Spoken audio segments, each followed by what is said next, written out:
नमस्कार। आज हम बात करेंगे कि कैसे देश की रिसोर्सेज पे, जैसे पहले कुछ ही लोगों का अधिकार था, उन रिसोर्सेज को आम लोगों तक पहुंचाने के लिए कितना बड़ा संघर्ष हुआ है, उसकी बात करते हैं। जैसा कि आपको पता है कि जमींदारी प्रथा जो है कि वो अंग्रेज़ों की देन थी।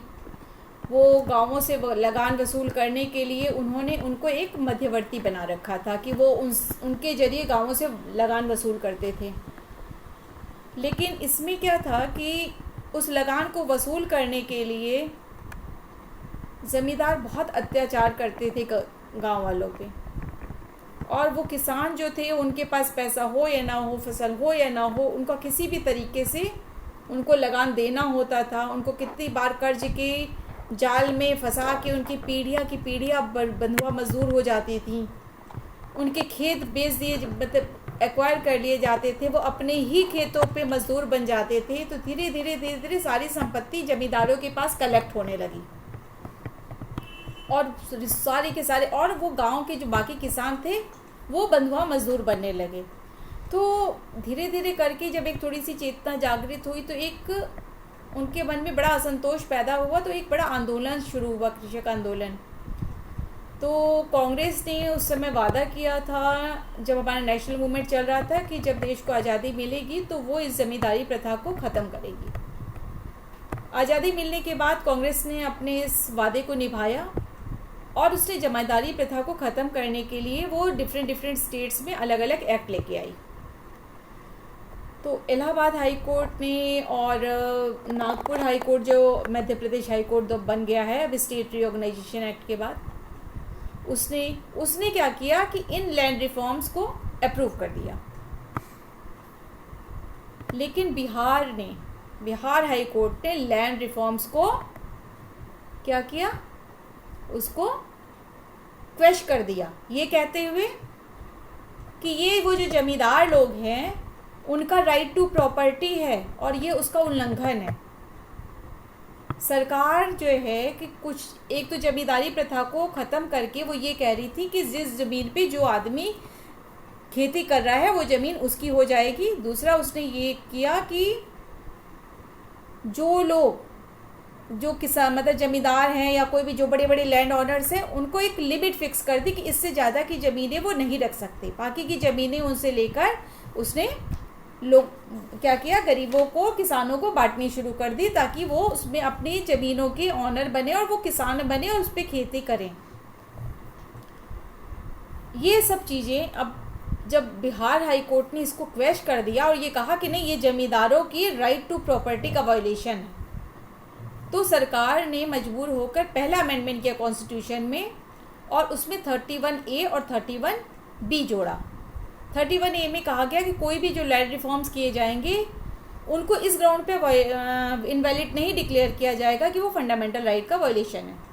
31B में क्या किया, उन्होंने एक 9th शेड्यूल क्रिएट किया और जितने लैंड रिफॉर्म्स थे उनको उसमें डाल दिया और ये कहा कि जो भी एक्ट 9th शेड्यूल में डाले जाएंगे उसकी जुडिशियल स्क्रूटनी नहीं हो पाएगी, उसको कोर्ट में चैलेंज नहीं किया जा सकेगा। अब इस फर्स्ट अमेंडमेंट को इन जमींदारों ने चैलेंज किया, किसमें, एक शंकरी प्रसाद के केस में। शंकरी प्रसाद के केस में उन्होंने ये कहा कि ये जो कोई भी लॉ जो फंडामेंटल राइट के वायलेशन में बनाया जाएगा, ये आर्टिकल 13 में लिखा हुआ है कि कोई भी लॉ फंडामेंटल राइट के वायलेशन में बनाया नहीं जा सकता, तो इसलिए ये अमेंडमेंट अपने आप में गलत है। लेकिन कोर्ट ने इस आर्ग्यूमेंट को नहीं माना। उन्होंने कहा कि देखिए, एक ऑर्डिनरी लॉ और एक कॉन्स्टिट्यूशनल लॉ में फ़र्क होता है। तो जो अमेंडमेंट होते हैं संविधान में वो कॉन्स्टिट्यूशनल लॉ होते हैं, और कॉन्स्टिट्यूशनल लॉ जो है वो आर्टिकल 13 में जो कहा गया है कि फंडामेंटल राइट के वायलेशन में नहीं बनेगा, वो इससे गवर्न नहीं होता। और उन्होंने कहा कि हाँ, संसद को पूरा अधिकार है कि वो किसी भी क्लॉज को, कॉन्स्टिट्यूशन के किसी भी क्लॉज को, किसी भी आर्टिकल को अमेंड कर सकती है। अब ये बैटल यहीं ख़त्म नहीं हुई। इसके बाद एक 17th अमेंडमेंट किया गया, उसमें कुछ एक्ट्स को फिर नया डाल दिया गया था। नए शेड्यूल में, उसको चैलेंज किया फिर से ज़मींदारों ने। वहाँ भी कोर्ट ने होल्ड कर दिया कि हाँ, उनको अमेंड करने का राइट है संसद को, वो किसी को भी किसी भी प्रावधान को अमेंड कर सकती है, और जमींदारों के केस को उन्होंने रिजेक्ट कर दिया। लेकिन उस बेंच में 2 जजेस ऐसे थे जिन्होंने अपना माइनॉरिटी व्यू दिया, वो इस जजमेंट से सहमत नहीं थे मेजॉरिटी व्यू से। वो थे जस्टिस हिदायतुल्ला, दूसरे जस्टिस माधोलकर। जस्टिस हिदायतुल्ला ने कहा कि नहीं, सरकार को फंडामेंटल राइट को अमेंड करने का राइट नहीं है, और उनका ये व्यू आगे चलकर गोलकनाथ के केस का बेस बना। जस्टिस माधोलकर का कहना था कि संविधान के कुछ ना बेसिक फीचर्स हैं, कुछ बेसिक प्रिमाइस हैं, उसमें अमेंडमेंट नहीं हो सकता। और ये उनका जो है कि ये आर्ग्यूमेंट उनका जो ओपिनियन था, ये आगे चल के केशवानंद भारती के केस का बेस बना। तो गोलकनाथ के केस का बेस कैसे बना, इसके बारे में हम लोग आज गोलकनाथ के केस की ही बात करेंगे।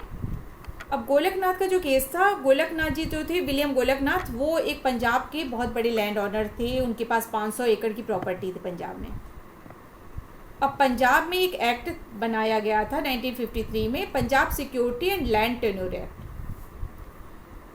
इसको नए शेड्यूल में डाल दिया गया था, और इसमें ये कहा गया था कि कोई भी जो है 30 एकड़ से ज़्यादा की लैंड नहीं रख सकता। बाकी की ज़मीनें सरकार एक्वायर कर लेगी और उसको वो उन किसानों में बांट देगी जो लैंडलेस है।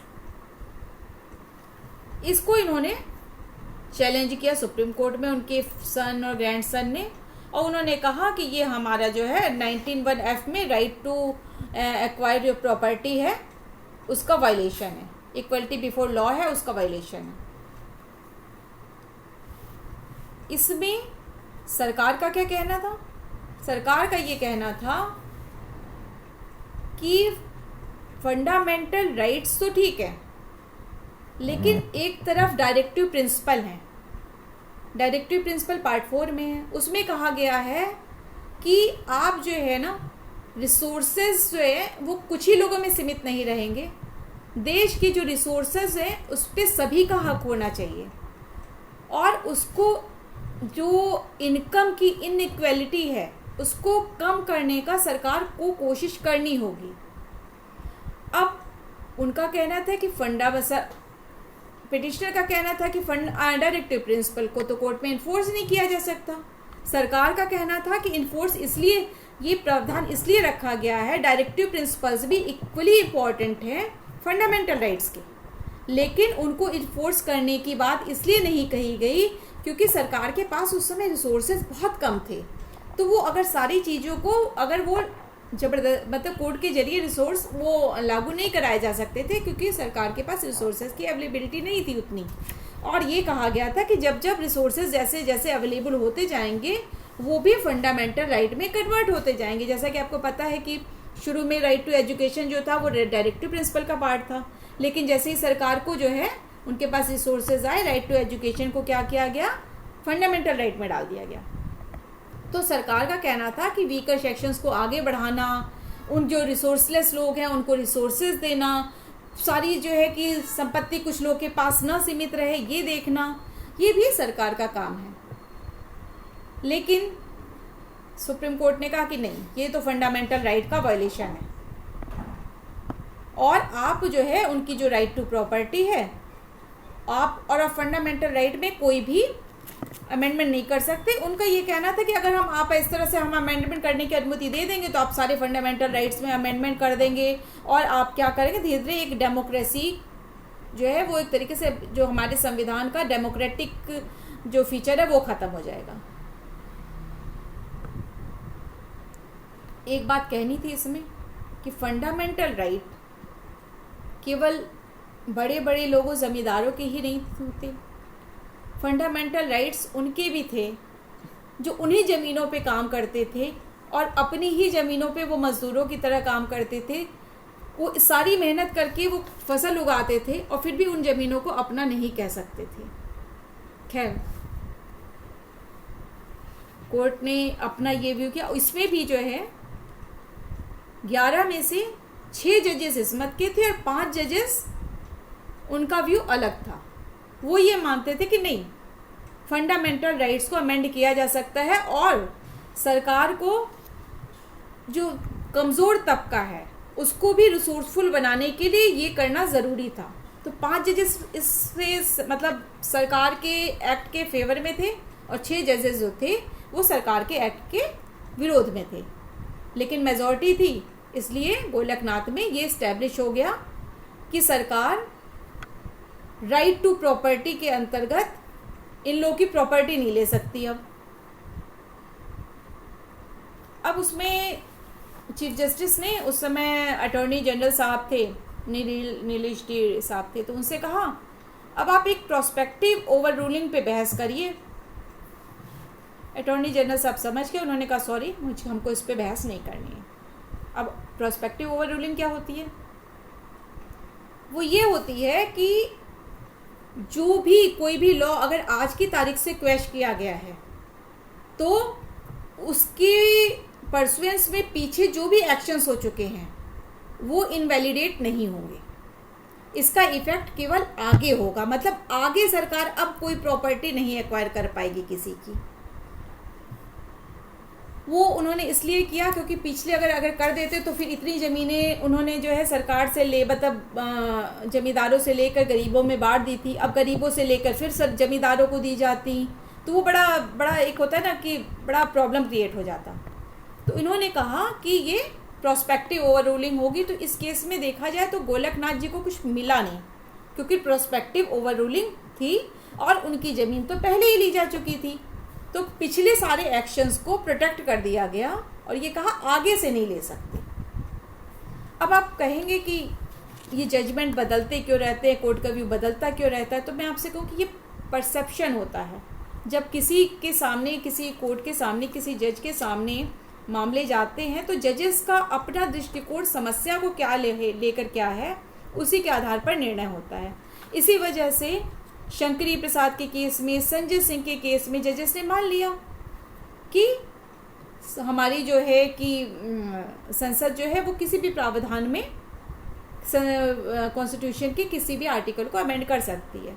लेकिन जब यहाँ पर आया मामला तो उसमें भी 5 जजेस ये मान रहे थे कि हमारी संसद को डायरेक्टिव प्रिंसिपल्स को लागू करने के लिए फंडामेंटल राइट्स को अमेंड करने का राइट है, लेकिन 6 जजेस नहीं मान रहे थे। तो वो मेजॉरिटी व्यू था, इसलिए ये इस्टेब्लिश हुआ कि नहीं, आप नहीं कर सकते।